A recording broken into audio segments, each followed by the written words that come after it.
ሩታ በአዲስ ነገር ተከስታለች። በተፈጠረው ነገርም እጅግ በጣም አዝናለች። ሰው ለካ ውስጡ አይገኝም፣ ሁሉም ሰው አስመሳይ ነው ስትልም ገልጻለች ማለት ነው። እውነት ለመናገር አሁን ላይ ሀምሳ ሆንኩኝ ማለት ነው። ምክንያቱም አብርሽ ከድሮም ያው እንደሚያስመስልና አንዳንድ ነገሮችን ተናጋሪ እንደሆነ ያለ ስምስም እንደሚሰጥ ይህ ግልጽ ነው። ታውቀዋለች። ገባችሁ?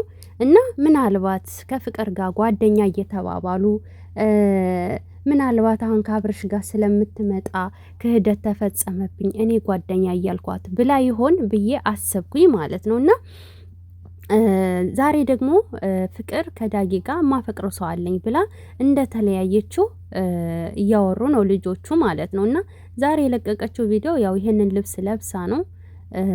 ይሄ ፎቶ የዛሬ የሰራችበት ቪዲዮ ነው ማለት ነው። እና አብርሽ ይዟት የመጣ ሴት ፍቅር ናት፣ 100K ሊያስገባት ነው እና ሌላ ሴት አይደለችም እያለ ነው። አብዛኛው ሰው ፍቅር ናት እያሉ ነው። እና በግንባሯም በጥፍሯም ለየናት ይላሉ። እኔ ግን ምኗም አልለየኝም። ትንሽ እንድጠረጠር ያደረገኝ አሁን አንደኛ የገላዋ ከለር ይማሰላል፣ ሁለተኛ ያው በፊልተርም ይቀየራል። በእርግጥ እሱ ግን ሩታ ሰው ለካ ውስጡ አይገኝም፣ ሁሉም ሰው አስመሳይ ነው እንዴት አለች? እንዴት ይሄንን አለች? ማለት የአብርሽን ጸባይ ታውቀዋለች። እንዴት ይሄን አለች? እና እውነት ለመናገር ፍቅር እንደዛ ከሆነ እጅግ በጣም እናዝናለን። ምክንያቱም እህቴ እየተባባላችሁ ጓደኛ እየተባባላችሁ በጓደኛ ክህደት ሲፈጸም ደግሞ እጅግ በጣም ይደብራል።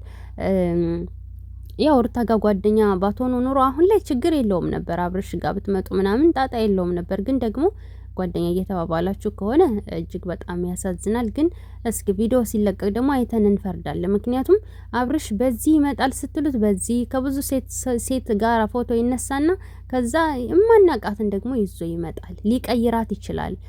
ያችኛዋን ደግሞ ለሌላ ጊዜ ሊያደርጋት ይችላል። ያሰባትን ብዙም ከተወራበት ማለት ነው። እና ምን እንደተፈጠረ እንግዲህ አናውቅም። ብቻ ሩታ በሚያሳዝን ሁኔታ ይሄንን ብላለች። አዎ ዛሬ ጊዜ አብዛኛው ሰው አስመሳይ ነው፣ ታማኝ ፈጣሪ ብቻ ነው እና አንዳንድ መልካም ፈጣሪያቸውን ከሚፈሩ ሰዎች ውጪ እላችኋለሁ። ለማንኛውም ላይ ብላይ ነኝ ቶሎ ሰብ ላይክ አድርጉ።